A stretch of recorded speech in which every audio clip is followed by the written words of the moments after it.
All right, welcome to the Eric Tries Too Hard podcast. So this week, is your name pronounced Marysa? It is. Isn't it spelled Yes.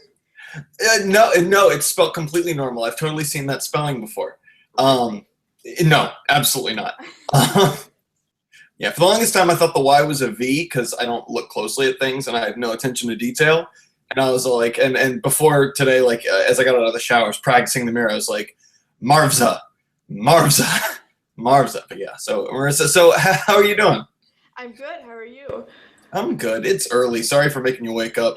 I know. I just woke up like 15 minutes ago. I'm like some girls when they wake up, they're like, "Oh my God, I'm gonna see someone for the first time," and I'm like, I don't even give a shit. I just Yeah, put and my hair up. and that's more a testament to. I get that you're laid back, but I think that's more a testament to the quality and professionalism of my podcast and podcasting than anything else. But yeah, so when I every time I have a comic on, I stalk the shit out of their Facebook profile to try to like find some stuff to talk about. And you're from Indiana? I am. I commute back and forth from Indiana to Chicago and all over. Yeah, it's another side of how dumb I am sometimes. I looked it up. I was like, man, those mics must be really dry out there in Indiana. Who does comedy in Indiana? What's that even close to? Oh my God, I'm such an idiot. It's right. Indianapolis and Chicago, right there. Yeah. But yeah, no, but that's awesome. How far away are you from any mics in Chicago?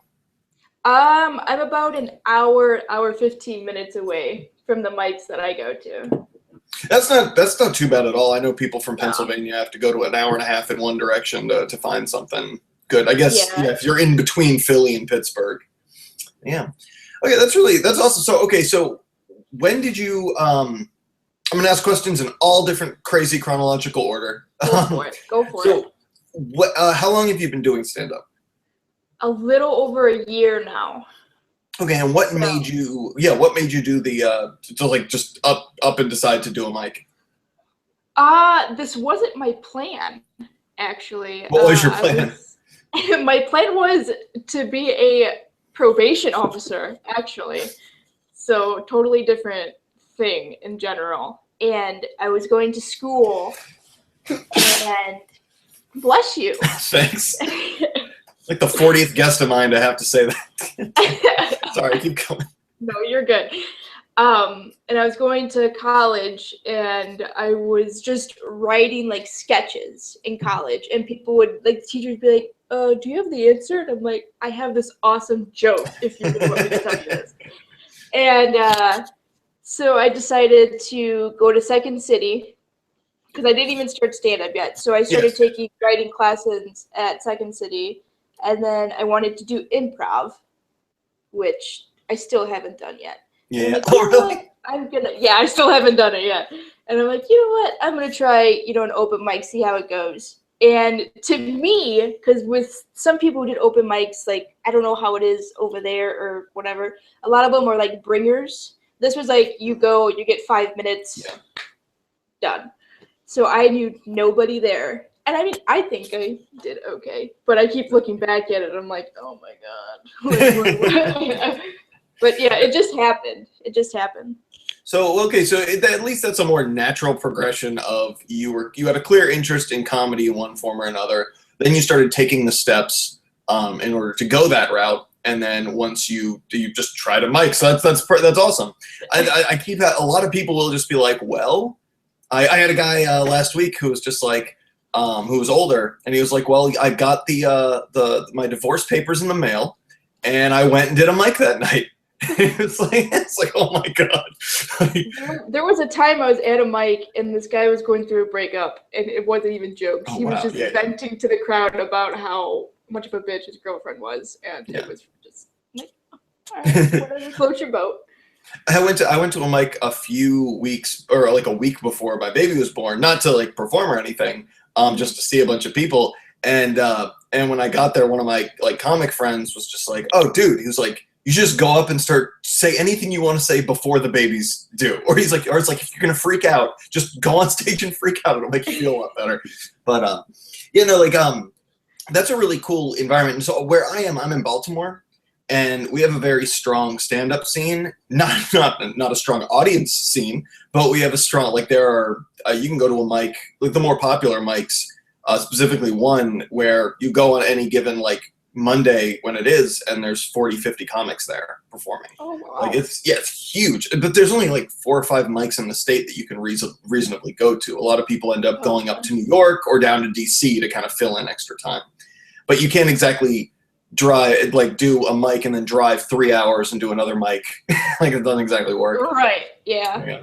But I wanted to ask what the scene is like. So how often do you perform around your area as opposed to Chicago? I just did my first show around close to where I live. I think it was like last week, maybe it was.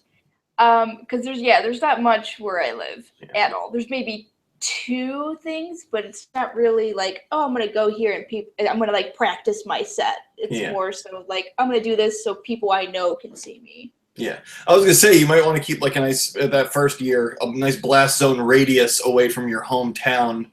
Yeah, it's like right. Because I know I'm gonna make the people I know laugh. You know what I mean? So I'm not gonna be like, oh, I'm doing great. It's like, no, they know who I am. It's totally different. Yeah. Also, if you're talking about them, it's just like.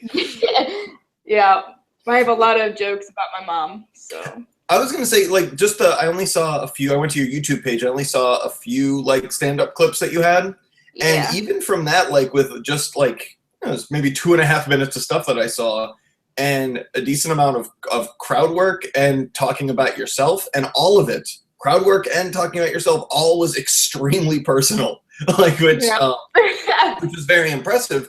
And so so when you say you have a lot of material about your mom, I am not surprised at all that you would bring whatever is in your real life to the stage. So can you, all right, tell me about your mom though, because this is, I noticed your last name is, what nationality? I want you to try it first. I don't, Mavericks? Becky's? Kind of, it's Mavrakys. Mavrakys, is that Greek? Greek. Okay, Yes, yeah. Okay, to my mom. Yeah, Greek parents. There's your gold. Give it to me. Yeah, let me tell you. Okay, let's go back. Well, my parents are divorced. That's probably not the reason why I'm doing this. My dad left the picture when I was 3 and moved back to Greece. So for 17 years, he's out of the picture. He came back though, so let's not get too depressed. He did come back. My mom is she did drugs. She was a drug addict. Okay. She did drugs. She did. She just actually told me she quit smoking pot, which was like her getaway. You know, she did other stuff. This was like, and she's like, I'm gonna quit smoking pot. I'm like, you're ruining all of my jokes right now. I'm like, what am I supposed to write about now? So yeah, it was more so like she kind of did her thing when I was younger, kind of messed me up, you know, different guys in and out of my life. So yeah. So with that, and I hope this isn't too personal, I'm just interested to know, like, how obviously it had a major impact on you, but you said she did her own thing, but obviously it kind of impacted you when the guys coming in and out. Did you kind of do your own thing, or were you stuck in her world having to play mom to her? You know, I never really, maybe because I was just oblivious to everything that was going on. Like I knew something was going on, obviously, because, you know, whatever. But I kind of did my own thing in a way, because it was like I kind of, in a selfish way at a young age, took care of myself and kind of like, you know what, like, you're going to do your thing. I have to like figure out what am I going to eat tonight. Yeah. You know what I mean? Yeah. So, I mean, she kind of did whatever. So. So I thought a lot of people in situations like that will end up having one of those two things, where they become a very independent person through it, or they become a very codependent person because they're just swapping roles and they're taking care of a rebellious teenage daughter who should be taking care of them. But how old were you during all that? Yeah. How old were you during all that? What was that time span? Since the day I was born. Oh, wow. If you want to. Yeah, I was very young. And I have an older brother too. He's 9 years older than I am. Mm-hmm. So it's like I mean, we were close. We were like younger, Yeah. but when he got to like 18, I'm 8, 9 years old. He's Yeah. at that party stage. Yeah. So it's like I was surrounded by so Oh, much wow. stuff. Did you ever get into any of that stuff? No, actually, I didn't. The only thing when I was younger that I got into was my mom smoked cigarettes too, and I just liked watching the smoke come out of my mouth. And so I would steal her cigarettes and go hide in our shed and like barricade myself with garbage cans. And she put a full pack of cigarettes on the washer and noticed that 2 were missing. And she found me in the shed after seeing the smoke coming up. Oh my God. Yeah, I didn't plan it out well. So, but I mean, that's all I drank in high school, but. Yeah. So do you think that there was a connection between that and your family situation, or was that just an independent choice that you made? No, I think it was a lot to do with the people I was surrounded by. I'm like, these people are doing it. Like, this is cool. So. Oh, I meant the reason not to do other things. Not to do it? Oh, God, yeah. Oh, God. Yeah. Oh, God. Yeah, I saw, I tell people that I've witnessed so much, and they're like, oh, well, I saw this in college. And I'm like, I was 7. So I don't know. Yeah. Any less, I was going to say, any fun stories from that time period? Oh, God, yeah. We used to go on, luckily enough, like we were struggling growing up. So, I mean, I was going to ask about the financial situation, because right now, the way you're describing it, that could be rich and could do whatever, or not so much. Yeah, not so much. Got it. We were very struggling and on government assistance for a long time. But, she would work, because my aunt and uncle owned a restaurant around in town. So she would work there. And luckily enough, we would be able to go on like family vacations in the summer and stuff. Yeah. And we went to Wisconsin Dells. And still to this day, I don't know how to swim. Okay, I don't know how. No one ever taught me. So when we were younger, in Wisconsin Dells, there's this huge slide. And as soon as we got there, I'm like, I want to go down the slide. So I put my floaties on. I got my inner tube thing. And my mom goes in the water. And she wanted to check like how deep the water is. So the slide, I'm just looking down. And I swear on my whole entire life, I thought she said go. So I chucked down. And she looks up. And all I hear is shit. And we both go down. And like there's like tons of people. Surrounding the pool, nobody helped us. Like we were legit drowning. And she gets up and like her makeup's just all over, and just she was so pissed. She wore makeup to the water slide? Oh, sorry, that's what I'm focusing on. Yeah, she wouldn't let me. Oh yeah. Yeah.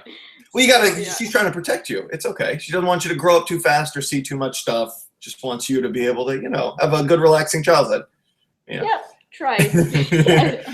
Okay, so coming out of all of that, okay, so you finished high school, you went on to college. Did you I assume you finished high school because you went on to college. I got that part down. Was that a struggle because of your like home situation? When I was 12, I moved in with my grandma. Okay. So in a way, it not really, but I still had a lot of issues with my mom. So like terrible things would happen, and I would like really like destroy me mentally, and then I'd have to go to school. But some people, they hated going to school if they have situations like that at home. I loved it because I completely forgot what was happening. That was your escape. Yeah. Yeah, that makes sense. Did you? I was going to ask if you like buried yourself in some combination of studies and like groups, or I don't know. Yeah, I did sports. I did cross country that was middle school. That was 8th grade, and I did track. I helped out a lot in sports, definitely. Yeah. So as far as comedy is concerned, what was the first time? And this can go as far back as it goes. The first time where you saw, whether it was stand-up, sketch, improv, any of that stuff. And realize like this art form is something that speaks to me. Maybe not in a way that you said, oh, I want to do this, but like in a way that it just really had a profound impact on you. The first time. Whatever the earliest memory is. The earliest, because a lot of my friends, like they kind of dipped in and out of watching stand-up and stuff. Probably when I watched Gabriel Iglesias for the first time. And my friend's like, you gotta watch this guy. He's so funny. And I watched him like, oh my God. I'm like, he's hilarious. I mean, I love, I think he's so funny. Do you remember which special or whatever it was? I can only remember his shirt color. And it was, and that's it. And he was wearing the blue Hawaiian shirt. So whatever one that one is. Because like all the titles kind of like mashed together. Yeah. So, but he was talking about his dad, because his dad was out of his life for like ever, and how he asked his mom what his dad looked like, and she's like, and she picked up the hot sauce bottle. Oh my God! And I'm like, oh my God! Like this guy's dad is like missing too. Like this is crazy. Like, and I kind of had that connection, but. I mean, I've watched so many TV shows. Oh, that's awesome. Yeah, because that sounds like. Sorry if I could just interject. Like it sounds like that was a moment that it wasn't even. I mean, you obviously like the comedy portion of it, but it was a moment where you connected with another person, like through this very highly emotional and highly like almost traumatic way, but at the same time, it was okay through the humor. Is that an accurate? Yeah. I guess analysis of it. Yeah. That's perfect. That's awesome. No, that's really cool that you were able to find that connection. Like that makes perfect sense. But you watched a lot of other like comedy TV shows that really just like put you in that. Yeah. Yeah. I mean, I grew up, watching a lot of old rerun shows because my mom would watch, like Roseanne. Roseanne was huge for me. Even we can go back to when Ellen had her TV show. I watched that. I watched Golden Girls, like so many like old TV shows that I just love. Seinfeld. I still watch Seinfeld. If you don't watch Seinfeld still, it's like, what are you doing? Yeah, that was the when you mentioned Roseanne, Seinfeld was the show that my family gathered around, no matter how young I was. And they're like, this is what we're watching. Yeah. God, that's awesome. All right, cool. So, so could you give us kind of an idea of us? Like, it's not just me and like 8 other people. If you could, if you could get, now I feel like the need to defend my actual listener base. Forget that. Could you describe, I guess, okay, so actually, no, here's a more pointed question. So when you go into Chicago to do mics or to do whatever, to dress in a costume and walk down the street videotaping yourself. Oh, no! Dude, I wanted so badly at some point during this interview to go to like just casual after like 4 normal questions just to go so are you a red bone? And then I looked it up just to reference that video because I was like, oh, it'd be sweet if I didn't either. I looked it up and I was like, well, I should probably not do that just in case. I just want to give a sweet like reference to your sketch. That I guess it's. Oh my God! I just Woman don't on the street. understand why I did that. Why? It was fun. It was like There was a reason to it though. I didn't just do it for the hell of it. I was gonna ask what was okay. So could you describe what it was and then give the reason behind it? Okay, first of all, it's from Inside Amy Schumer. It's Dumpy the Frumpy Meerkat. Okay. And Halloween's kind of like my thing. Like I like making like big things. So it started off with I'm just gonna do this stupid thing and dress up. And then I was taking a class, and the teacher's like, "This director's gonna be coming in, and there's like almost like a workshop type thing. Mm-hmm. And if you have your TV show like pilot or a film, screenplay set up, he'll help you kind of tell you and like break it down. But you have to, find something from a TV or movie." Dress up like it, go out in public and get reactions, and whoever wins the contest will do whatever. So now I'm like, well, shit. So I had to do it because I've already tweeted that, hey, this is what I'm doing. So, which took me forever. Yeah. You have no idea. It would look very. Nobody. Oh my God! No one sold like huge fat suits unless it was for like a sumo wrestler. So I had to use cotton. Like, it was so bad. So that's why I did it. So I didn't just do it because, oh, this is going to be funny. It's like, no, I really need help. Yeah. By the way, you could say that about a lot of people's acts, whether it's stand-up or anything else. Like, not because it's funny. I'm doing this because I need help. I just need some help. Yeah. Can you please help me? Yeah. No. Oh man, that's so cool. Let's see. So, how often do you go up and do stand up? Every week is different, but it's more 3-4 days a week because I do have a normal job to get me to do all this stuff. So. What do you do? I work for my government. For your government? Which government is that? For my county's government. I like record tax deeds and stuff. Oh, okay. That's less fun, right? I bet. Yeah. Can I assume? And so, who are you living with now? I'm just saying that because I assumed you didn't decorate the plates on your wall. You know, as I was setting this up, I'm like, son of a bitch. I hope this Yeah, this is my grandma's place. Place. Yeah. This is G-Ma's place. I assume you live there? Or you didn't just, like, wake up there? And just, like... No. Yeah, I look like this. Hey. No, you look fine. Dude, you're the first woman who I think has actually used the webcam to do these. No, actually not the first, because I had somebody last week who did. But the first couple would just be like, oh, my webcam's broken. It's like, oh, what a coincidence. Weird. My webcam's broken. What a weird thing. Anyway, yeah, we were just talking last night to set this up, and it was working just fine. No, but no, that's okay. So could you give an idea of well, actually, let me ask. Sorry, I keep wanting to ask vague questions, and then I come up with a very specific one. For when you perform closer to, whether it's Indianapolis or closer to your area, I don't know the geography of Indiana as much as I'd like to. I'm closer to Chicago. You're closer to Chicago. Okay, so never mind. Screw that then. What is, at least in your experience, and the people that you've met through doing these mics, you're not a headliner yet. I'm okay saying mics, right? Okay. Yeah, you're fine. Okay. Fine.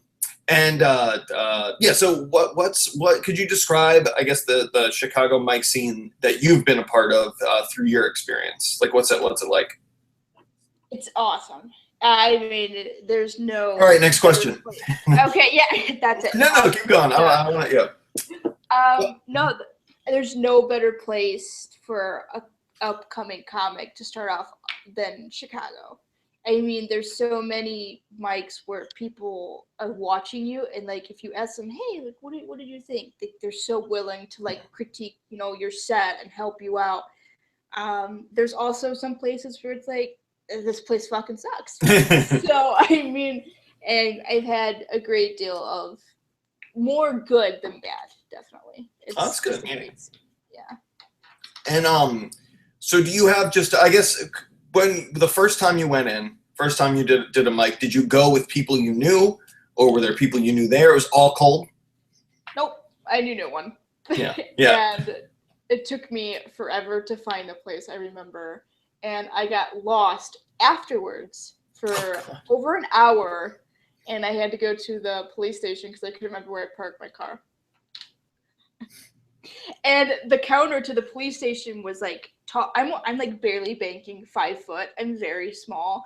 So like the counter was taller than I was, so I had to like kind of like jump up and be like, I'm really lost. Can someone please help me? And I'm not 12. Yeah, in this building even. Can you please just help me out? Yeah. No, that's. I always get terrified of getting lost in a city, and I can only imagine like you're going in cold, doing stand-up for the first time. It's so nerve-wracking. You go up there, there's an adrenaline rush. Afterwards, you're just getting your bearings back, and then you get lost in the city and have to go to the police station. Good. It was a good day. Yeah. It was perfect. So how did you go about meeting people? Did you just keep going on stage and eventually people talk to you, or how did you go about that? Yeah. To do an open mic at the Laugh Factory in Chicago, you have to go a week before. Okay, and then they sign you up for the week after. Mm-hmm. So I would be waiting in line. I would have to leave work early, wait in line, and like there'd just be all these people just waiting to sign up to do a 3-minute set. Yeah. Okay, yeah. That's all they gave you. And I've met people through there. The first time I did stand up at the open mic I went to, the host, I'm very close with him. He's like my big brother now. So it's like it's kind of like, when you keep going, you can't just be like, okay, I'm gonna go and leave. You gotta stay a little bit. I've seen so many people like go and like, okay, I'm done. I mean, if you have a legit reason, okay, cool, like whatever. but if you want to like, if you're up and coming, like you got to stay, like talk to people. Yeah. Like that's one thing I definitely did. Yeah. Well, that's great, and that helps a lot, like immensely. I've been in bands for the last million years, and if you don't stay and watch every shitty band's 40-minute set, because the numbers of stage time for music, up and coming musicians versus comics is laughably different. Like it's like, yeah, when you're getting 3 to 5 minutes as a stand-up versus like they're like literally it can be your first show, and the venue will be like, can you do like 45 minutes? And every band is so like, God, this is so funny. Because like with comedy, I feel like comics, they'll come up with a joke, but the joke is usually funnier than they even think it is in a lot of cases. Because it's just like, oh, I don't know, is this funny? Is this good? I've heard it a million times, so it's kind of lost that initial punch for me. Musicians will, it's the opposite. And I don't care if you're famous or if you just written your first song. If you write a song, it's almost always better to you than it actually is. Even if it's a great song, you still think it's better than it actually is because it's, you know what went into it. You know, it's a whole weird thing. I've been thinking about it for years, trying to figure out why, but it's just, I don't know, maybe because you understand all the intricacies of the song where some new listener is just going to hear it as a block of sound. But so with that in mind, these like I'll hear comics I remember the first time I heard a comic on a podcast talk about, oh yeah, when I was starting out, I'd done it for 2 years. They offered me 20 minutes. I was like, whoa, I got 10. And in my head, I was like, no band in the fucking world has ever said that. They've said they've had 30 minutes of music, and when they're asked if they can play 45, they go, yeah, we can play 45. And then they dig up whatever covers, 4-chord covers they kind of learn right beforehand. Because the hubris is so great among musicians. So like, no, I can crush it.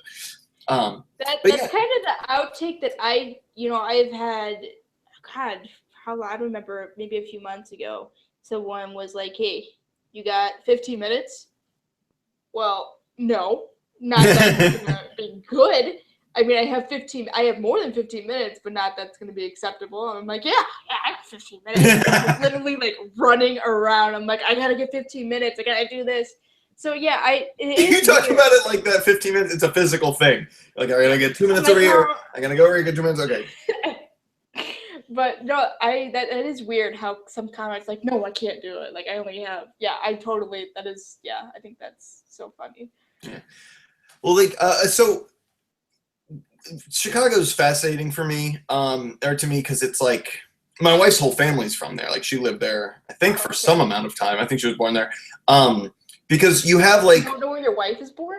She was born in Chicago. I just was trying to remember exactly. I was like, I know she was, but they moved when she was really young. But so they have. So there's like, you know, your tier 1 cities, if you will. You got LA and New York, kind of is at that above level. And then you have those like tier 3 cities that I know very well, like Philly and Baltimore and DC. But then you have like Chicago, which I think is a tier above what those cities that I'm very familiar with, but then below the 2 major U.S. cities. Yeah. And so it fascinates me of Chicago and like for one instance is what's the ratio that you find of like Chicago transplants in the comedy scene? Because I know in LA and New York, most people aren't going to be from LA and New York, but you have other cities where, like, if you're a comic in Philly, you're probably from Philly. Like, you're not traveling from Idaho to Philly to start your career. Right. So what's that like in Chicago? A lot of people that I know are definitely from the Chicago area. There are a few people I know who are from Ohio, Iowa. There's one guy, well, he might be from, I know he lived in LA and he came back, but I think he's originally from Chicago. Most people are from like around the Chicago area, Indiana, even like Michigan or something like that. You don't really find many people who will go to Chicago from like New York. Yeah. It's just so interesting because it's so close to being like one of those major cities. And so it actually kind of makes sense when you said Chicago's like the perfect place to start your stand-up career, because everyone says LA and New York is a terrible place to start your career because it's already so competitive and you don't want to bomb or in your first couple of years in front of people who are going to develop opinions about you and have a say in your career in the future. But if you think about it, a lot of people who are, big time now have started out, in New York or LA. But I mean, everyone has their own, and even in Chicago too. I mean, you have. I guess in the first couple years, like the open mic. Yeah. Yeah, that makes sense. Yeah, actually, absolutely. Because it always seems like someone's like, well, I lived in Shittown, USA, and did stand up for 2 years, and then I moved to real city. Yeah, a lot of comics, and even I agree. A lot of comics say that if you go to LA, it's very easy, which no offense to any of the LA people, but that it's very easy to make an LA crowd laugh. But if you go to New York, yeah, like those people are like ready to laugh. It's like, make me fucking laugh now. Yeah. And yeah. a lot of people say if you can make it in New York, like, you're good. If you can do it there, you can do it, anywhere. New York. Sorry, it's just that's my version of singing. So that's actually really interesting because that's what I've always been so obsessed with stand-up. I love the stand-up comedy and really love all the podcasts that have been happening over the past 5 or 6 years, and I think it's such a great outlet for comedians, those people. But like for comics to come on and just be able to talk about whatever and use their already interesting established voice to do so. But one thing that I've enjoyed less because of all the exposure I've had to comics now is I found that there are a lot of LA comics who I really, really have liked for many years, but the more I listen and the more I get kind of into the background and the dynamics of comedy, I'm like, oh, okay, a lot of those LA guys are they're just telling jokes. It's just jokes. It's like, oh, that's funny. And before I'd be like, I still recognize that, but it'd still make me laugh. But now I'm like, shit, I guess there has to be some kind of substance in it and some kind of truth and honesty in it. It can't just be funny punchline type thing. And I feel like a lot of New York comics, they have to dig deeper. They end up getting funnier because people are saying, no, you're swimming against the current trying to get a New York crowd to laugh from what I can tell.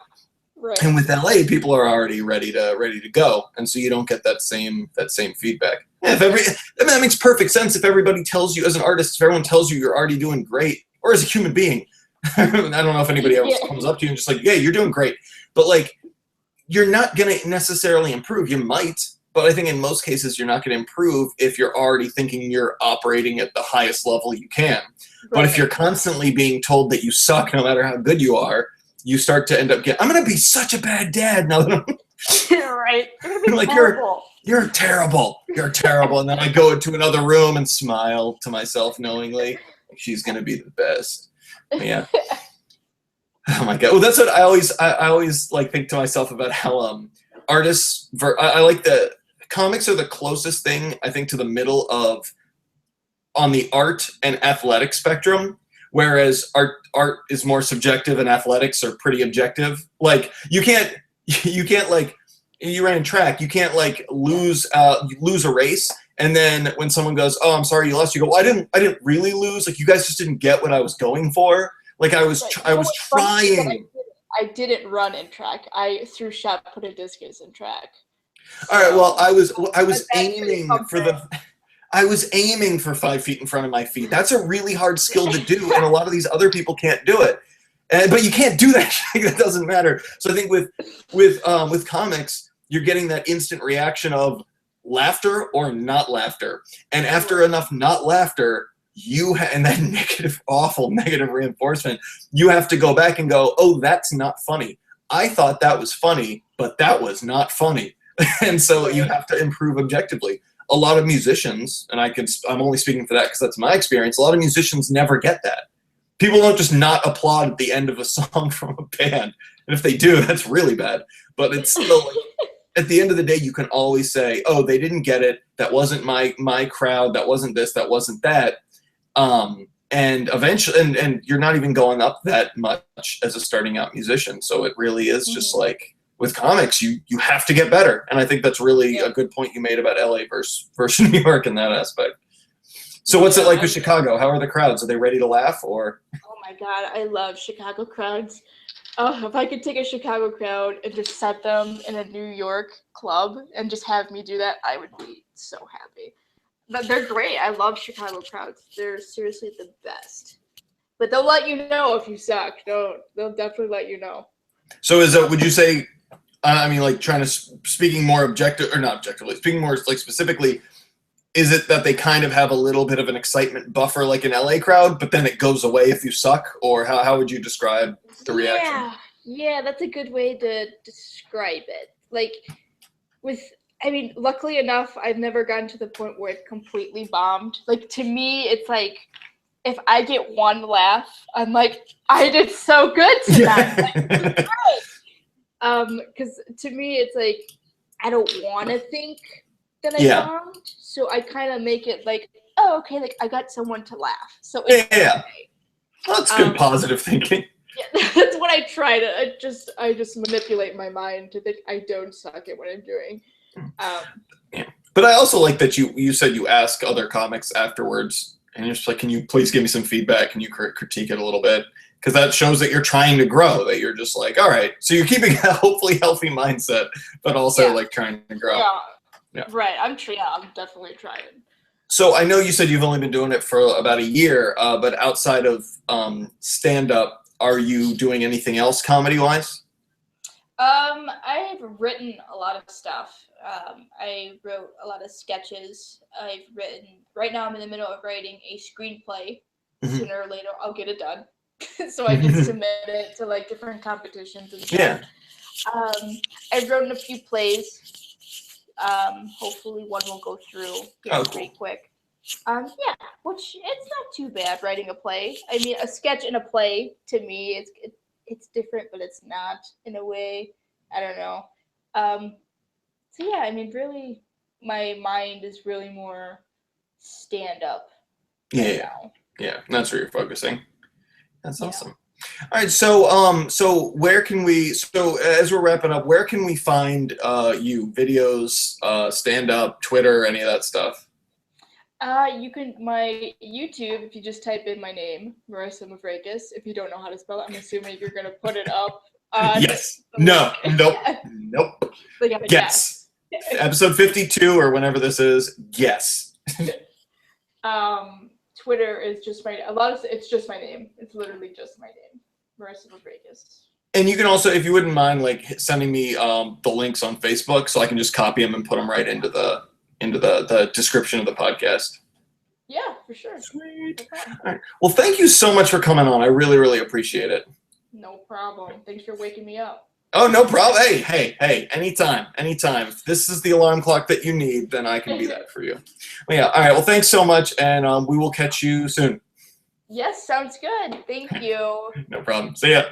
Bye-bye.